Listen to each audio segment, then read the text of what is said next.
Welcome to the Deep Dive. Today, we have a truly special exploration in store for you. Yeah, it really is. We're opening the pages of a book you shared with us, a real testament to family history called Connecting Our Kin.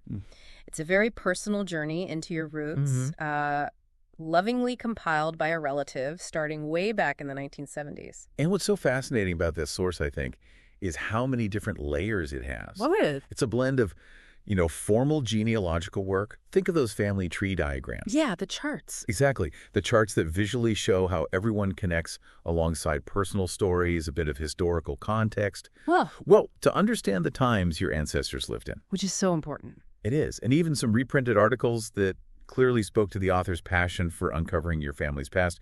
It's really a reflection of decades of real dedication. Exactly. It's like a time capsule of your family's story, carefully assembled over many, many years. And our mission today is, well, to be your guides through this incredible collection. Right. We're going to pull out the most compelling narratives, the key insights, and, those surprising links that might be hidden within its pages. Get right to the good stuff. Think of it as a shortcut to really grasping and appreciating the richness of where you come from, maybe with a few smiles along the way. Okay, let's unpack this. Where did this journey of connecting our kin actually begin? Okay, so the book begins by telling us what first sparked the author's interest. It seems there were two main things that really ignited this passion. Okay. First, back in the 1970s, he discovered his mother-in-law's detailed genealogy binders.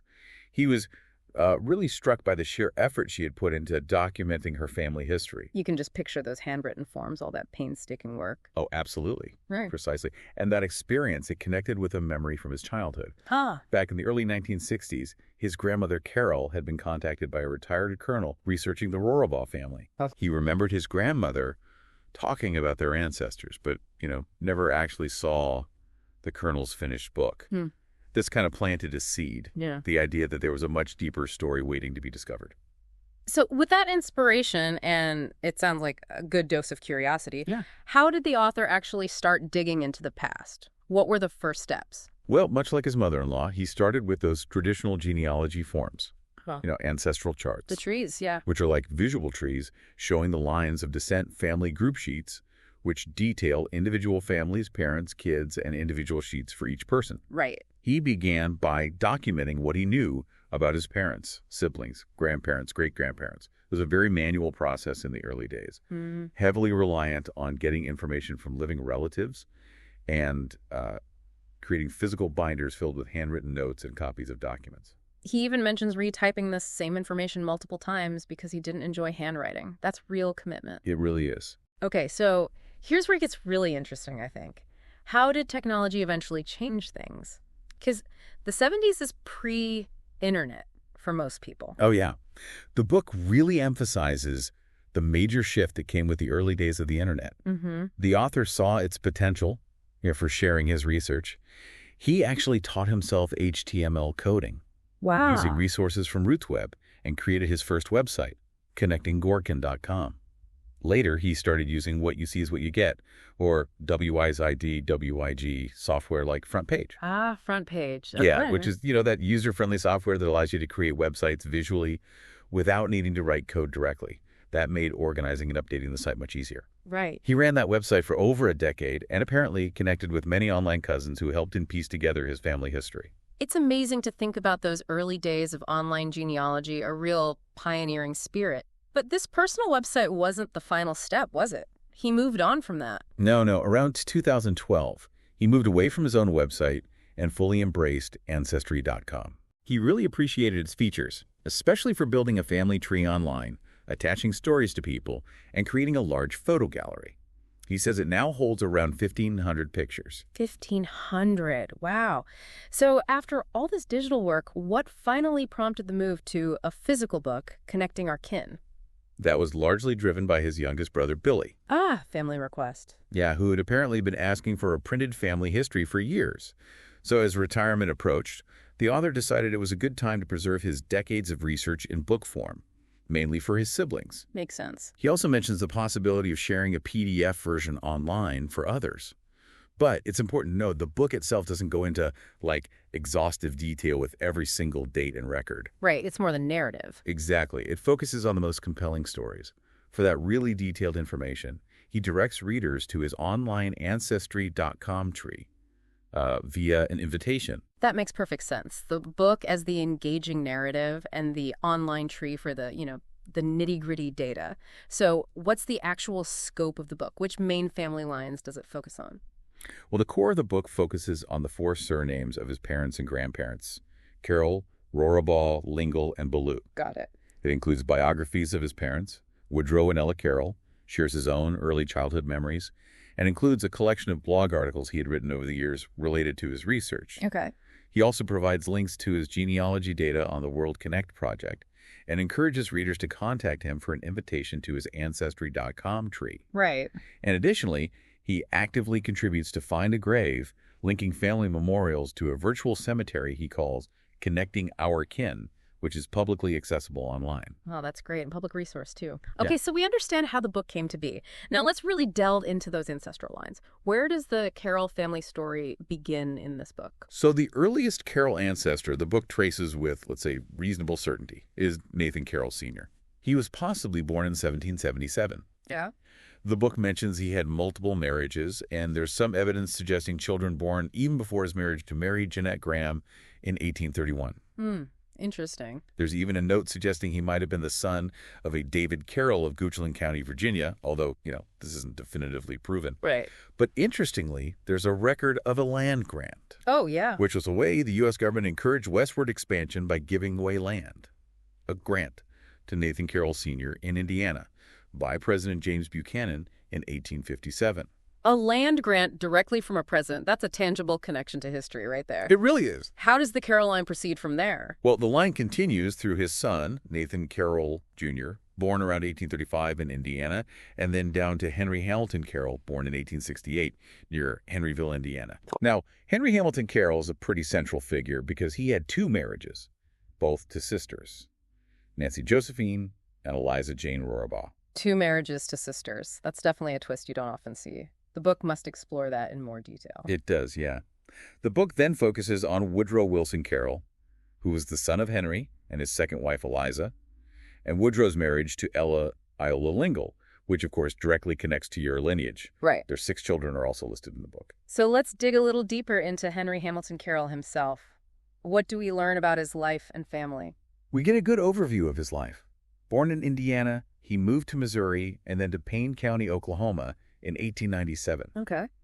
He was a farmer and also involved in providing teams of mules for railroad construction in Oklahoma. Ah, interesting work. Yeah. He eventually purchased a farm near Drumright in 1903 and remained in that area until his death in 1953. Wow, long time in Drumright. Mm-hmm. And late in life, he converted and was baptized at the Drumright Assembly of God Church. It sort of paints a picture of a life closely tied to the land and the development of that region. It paints a picture of a hardworking life, absolutely. Yeah. Tied to the land and the development of the region. What about his first wife, Nancy Josephine Rorabaugh? Right, Nancy. She was born in Missouri in 1863 and died in Oklahoma in 1903. They were married in 1888 and had 6 children: Nora Gertrude, Nathan C., Moses Lawrence, Joseph Dean, and Mary Ellen. Okay. The book provides their birth, death, and burial info, along with some brief notes. For example, Nathan C. is found in the Kansas Census of 1930, and Joseph Dean served in World War I, Oh, yeah. connecting them to those significant events in American history. It's fascinating how these small details bring these individuals to life, connecting them to broader historical events. And what about his second wife, Eliza Jane Rorabaugh, Nancy's sister? Right, Eliza Jane. She was born in Iowa in 1886 and died in Drumright, Oklahoma in 1966. They married in 1904, the year after Nancy died, and had 7 children, including Woodrow Wilson Carroll, your ancestor. So we're children. Yeah. The book provides similar details for their children: Sylvia Faye, Henry Bryan, Alta Susan, Vinnie Violet, Woodrow Wilson, Ulysses Lee, and Alma Rose. Mm-hmm. And there's some particularly, poignant notes here. The author recounts attending Aunt Sylvia's funeral, details about Bryan's life and an accident he had. Alta ran a photography studio. Oh. Violet had health struggles and multiple marriages. Lee loved horses. And sadly, the early death of Alma Rose. These little details really offer a personal glimpse into their lives and the challenges they faced. It sounds like the book offers a very personal glimpse into the lives and challenges faced by this quite large family. Now, shifting our focus to another key surname, Ballou, what can we learn about that side of the family? Okay, the Ballou ancestry section. Yeah. It begins by noting the numerous variations in the spelling of the name, which is called... Right, B-L-L-E-W, B-E-L-E-W. Exactly. And there's even a mention of a possible, though unconfirmed, descent from Widukind the Great. Whoa, Widukind, the Saxon leader. Yeah, the one who opposed Charlemagne. Mm. Now, it's unconfirmed, but this detail kind of hints at that enduring human fascination with origins, you know? Absolutely. And the stories we tell ourselves about where we come from, it reminds us that even seemingly ordinary family histories can touch upon much larger historical narratives, even if just tangentially. That's true. But the earliest Ballous traced with reasonable certainty in your family line are Marvel and Heasy Ballou, both born around 1815 in South Carolina, found in the 1860 census in Tennessee. Wow, a possible connection to medieval Europe and then documented roots in the American South. That's quite a span. It is. The line continues down to their son, William Decatur Ballou, your great-great-grandfather, who also appears in that census. Okay. Now, he had 2 marriages, and remarkably, a total of 20 children mentioned in the book. 20. Goodness. Yeah. His son, William Andrew Ballou, your great-grandfather, worked for the railroad and eventually moved to Missouri, where he married Matilda Milvina Tippy. So that's another instance of migration we see in your family's story. 20 children. That's a whole village. And how does the Ballou line connect more directly to the Carrolls? Okay, so William and Matilda's daughter was Eva Cleora Ballou. She was a twin, born in Missouri in 1894. Ah, Eva. Yes.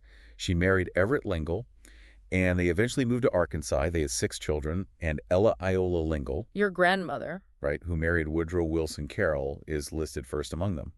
The book mentions Eva and Everett's deaths in Oklahoma and their burial in Arkansas. So the Ballou and Lingle families intertwined through this marriage, connecting those 2 branches of your ancestry. Okay, so the Ballou and Lingle families intertwine there. Let's delve into the Lingle side then. What are their roots? The Lingle roots are traced back to German immigrants who settled in Pennsylvania and North Carolina in the mid-1700s. They were connected to the German Reformed Church. Okay, mid-1700s. Yeah, and the book mentions a land purchase for the Lower Stone Church in North Carolina from a Lawrence Lingle in 1774. Wow. This again provides a tangible link to the past, showing not just individuals, but their connection to community and place. Another tangible historical limit, land ownership and religious community. How does the line progress from there? Well, the lineage is traced to William Joe Lingle, about whom, frankly, little is known. He married Sarah Jane Felkins in Illinois in 1864. Okay.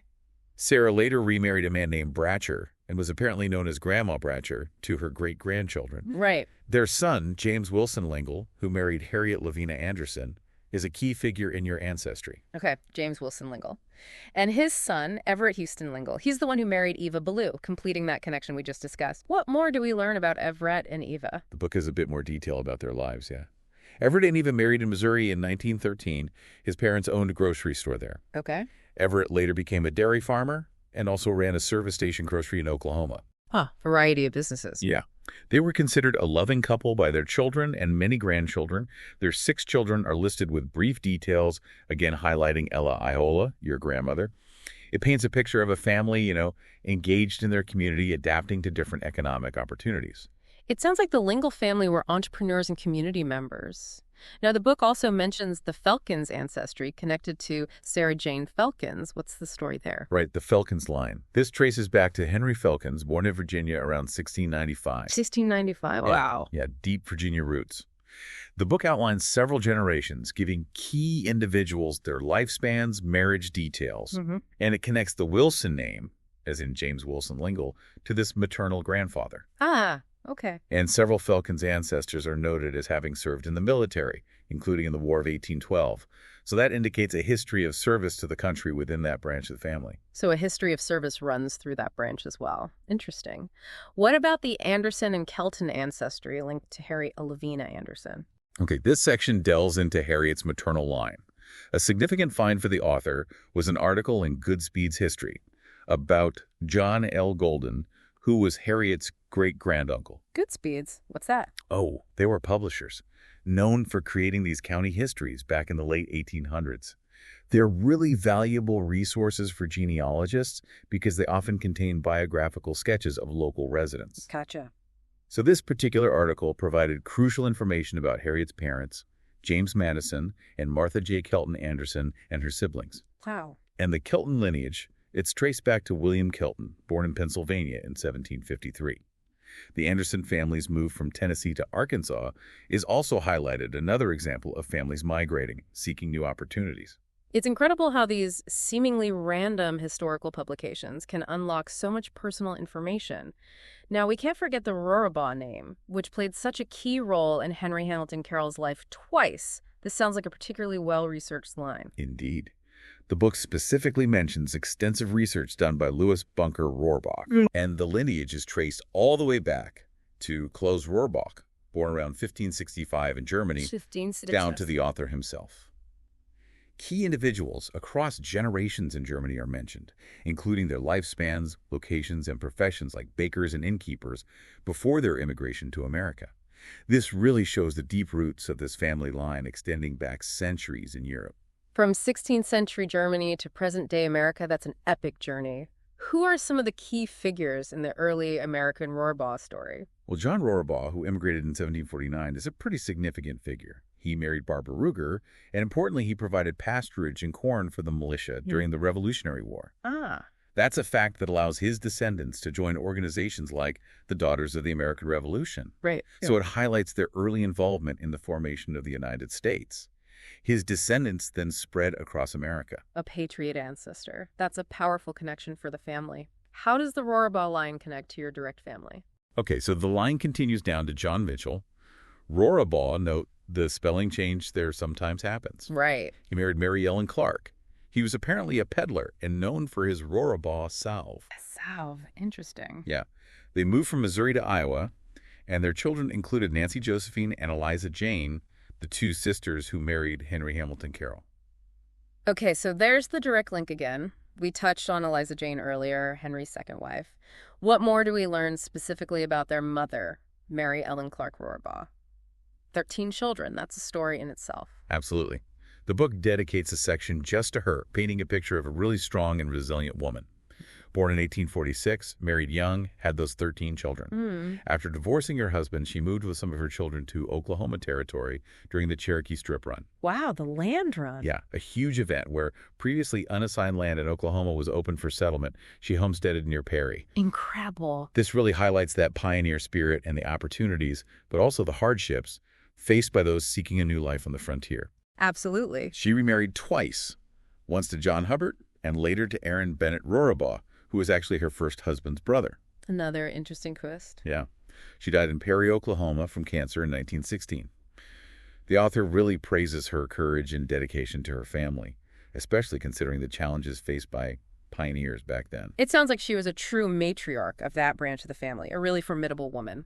Now, the book includes biographies of your parents, Woodrow Wilson Carroll, and Ella Iola Lingle. Let's start with Woodrow. What highlights stand out from his story? Okay, Woodrow's biography.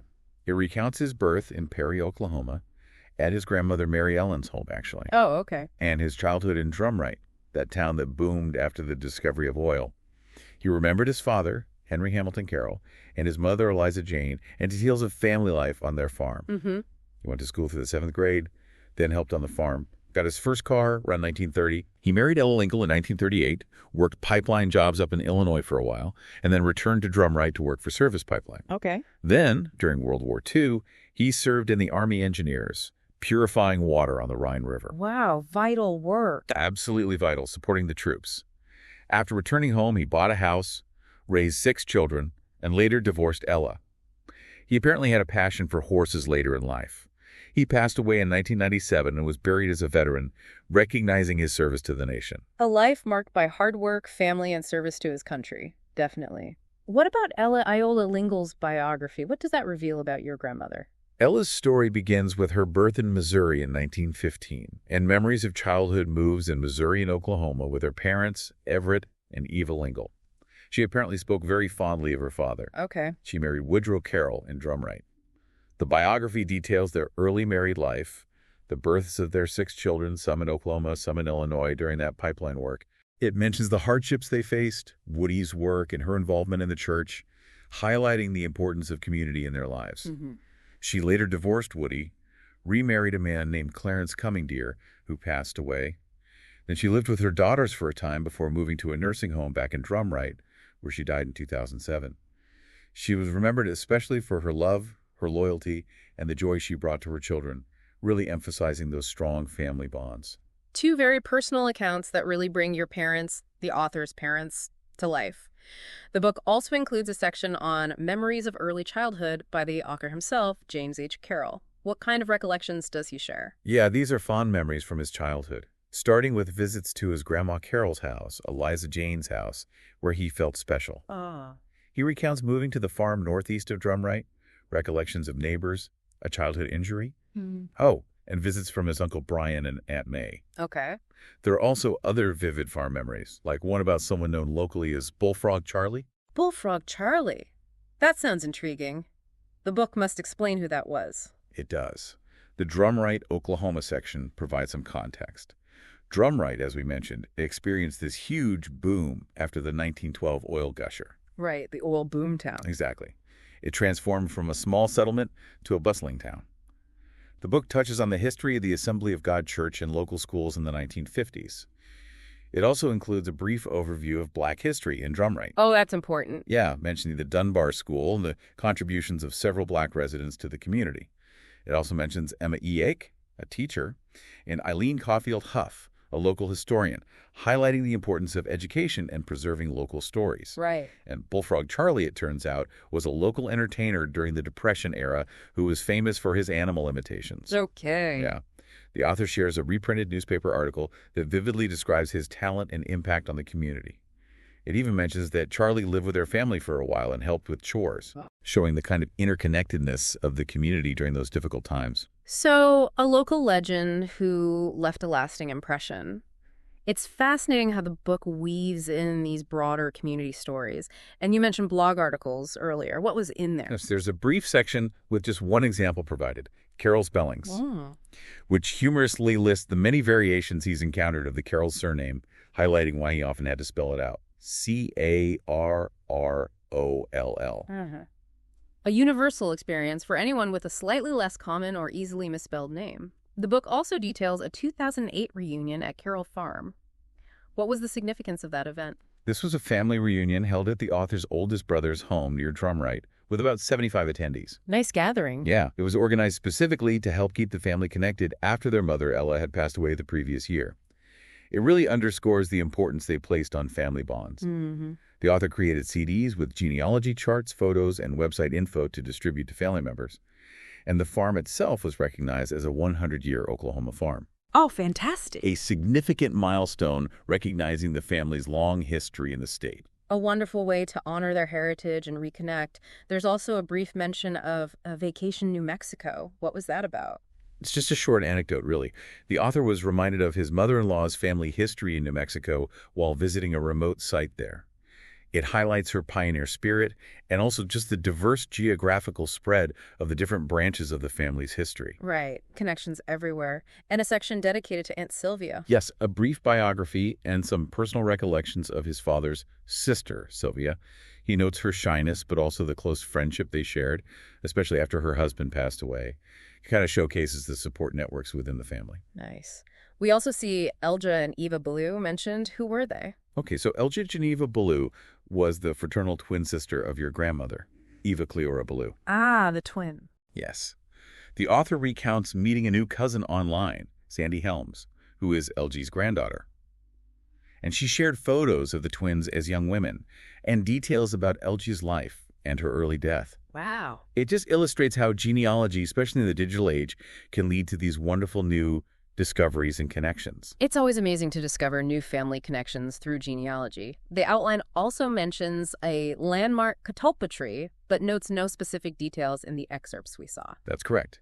There's a title, suggesting it might be a story or memory the author intended to include, but it wasn't detailed in the provided excerpts. It kind of hints at the personal significance certain places or, natural elements can have in family history. Yeah, those landmarks stick in your mind. Right. We then have Winter 2015 Family Editions.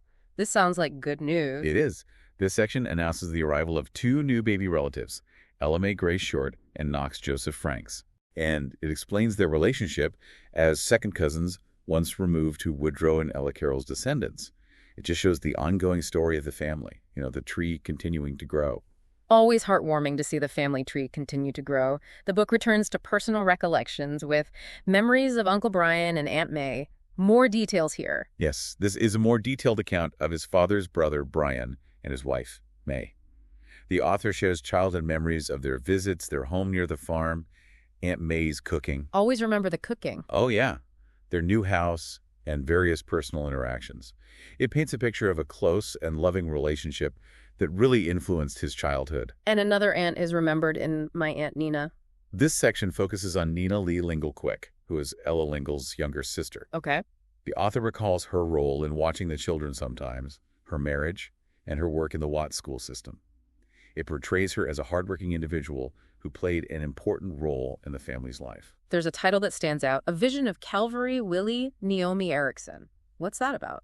This actually includes the lyrics of a religious song, possibly written by Willie Naomi Erickson, who was another one of Ella Lingle's sisters. Oh, okay. It seems to reflect the strong faith that was present in many branches of the family, offering insight into their values and beliefs. We touched on Goodspeed's histories earlier. The book mentions relatives found in Goodspeed biographies. What was that discovery specifically? Right. The author recounts finding a paragraph in Goodspeed's history of Fulton County, Arkansas, featuring John L. Golden. Okay. Now, Golden was married to his great-grandmother's sister, Rachel Anderson. This article not only provided information about Golden, but also mentioned the parents and sisters of his wife, Rachel. Ah, jackpot. Exactly. It confirmed the maiden name of his great-great-grandmother, Kelton, and connected back to the Lingle family. It just highlights the value of these old historical records in piecing together family connections. So Goodspeed's proved to be a really valuable resource for filling in some gaps. What about Elliot Rhea Thompson? Elliot Rhea Thompson, also known as Ray Thompson, was the husband of Alta Susan Carroll, one of Woodrow's sisters. Okay. The book provides some information about his background, his marriage to Alta, and the fact that he faced legal trouble during Prohibition and actually spent time in federal prison. Oh, wow. Yeah. And sadly, Alta passed away young from a ruptured appendix. Census information is also included. It offers a glimpse into the challenges and, the social context of the early 20th century. Another glimpse into the challenges and realities of life in that era. Definitely. Horatio Lovejoy's New Year's Eve sounds like an interesting title. It is. This section discusses a small pamphlet the author found online. Its significance lies in the fact that Horatio Lovejoy married the author's grandmother's oldest sister. Okay. The pamphlet tells a story of survival during a prairie snowstorm back in the 1860s. It provides insights into the daily lives and the sheer resilience of people living on the prairie during that time. Wow. The author found it particularly meaningful because he could share it with one of Lovejoy's living descendants, demonstrating that power of genealogical research to connect with relatives today. It's amazing how these unexpected discoveries can bring your ancestors to life in such a personal way. There's a brief note. Granduncle, just terminology. Yeah, this is simply a clarification on the correct terminology for family relationships. Yeah. It's a common point of confusion in genealogy, granduncle versus great-uncle. Right, gets tricky. We also have obit from a stranger listed. Any details on that? Unfortunately, the excerpts provided don't offer specific details about this item. It likely refers to an obituary found by the author, maybe online or sent by someone he didn't know, that provided valuable information about a relative. It highlights the unexpected sources you can find. Okay. Then there's Granduncle Vernon Ballou. Right. This section describes how a second cousin found a yearbook photo online of Vernon Owen Ballou, who was Ella Lingle's brother. The photo was identified as being from Drake University in 1915. It's another example of how visual records can bring the past to life and help us connect with our ancestors as individuals, see their faces. Another visual connection to the past. That's fantastic. Finally, the book includes some notable ancestors. Who are some of the individuals highlighted here? Sounds impressive. Yeah, this section briefly outlines biographical details of several individuals in the, let's say, extended family tree who achieve some level of historical significance. Okay. These include Allan Ramsay, a Scottish poet, Robert King Carter, a very prominent Virginia colonist. Oh, King Carter. Yes. Colonel Joshua Fry, a Virginia leader and cartographer who worked closely with Peter Jefferson, Thomas Jefferson's father. Wow. Sir John Seymour, an English courtier whose daughter was Queen Jane Seymour, Henry VIII's third wife. Okay. Sir Francis Cosby of Irish lineage, and Archbishop Adam Loftus, an Archbishop of Dublin, involved in the establishment of Trinity College. It just shows that even within a seemingly ordinary family history, there can be these surprising connections to broader historical figures and events. It's quite a list, showcasing a diverse and pretty interesting ancestry. And the book concludes with a photo album. Yes, this section just mentions that photos from the author's mother's scrapbooks and other loose pictures are available online via OneDrive and his Ancestry.com site. It provides a visual companion to the stories and information shared in the book and further enriches the family history. Well, what an incredible journey through connecting our kin. It's absolutely clear this book is a treasure trove of your family history. What are some of the key takeaways from our deep dive today? I think the overwhelming takeaway is just the sheer richness and complexity of your family's story. It really is a tapestry, woven with individual lives. These family migrations across numerous states which reflect broader patterns of American history. And threads of historical context stretching all the way from the 17th century to the present day. It powerfully underscores the enduring nature of family connections across generations and how individual lives are really shaped by larger historical forces. And were there any surprising facts or aha moments that really stood out to you during this? Oh, several. I mean, the interconnectedness of families through multiple marriages, like Henry Hamilton Carroll marrying two sisters. Yeah, that was notable. That certainly stands out as a less common occurrence. We also saw these vivid glimpses into different eras of American history, from a Revolutionary War patriot to pioneers homesteading in Oklahoma during the Cherokee Strip Run, and even connections to the early oil boom in Drumright. And the personal stories of resilience, adaptation to changing circumstances, and that strong community involvement were also particularly striking and, humanizing. So what's the relevance of all this for you, our listener, the person whose family this is? Well, this deep dive, hopefully, provides you with a much richer understanding of your family's journey, the origins of your surnames, and the significant historical forces that shape your ancestors' lives. It should also, I think, foster a deeper appreciation for the immense and detailed work your relative put into compiling, connecting our kin, recognizing it as a truly valuable legacy. It truly is a remarkable gift. So as we wrap up, here's a final provocative thought for you. Consider how your own life experiences and the stories of your immediate family might one day become part of a larger narrative for future generations. What details and memories would you want to ensure are preserved and shared so that your story continues to connect with those who come after you?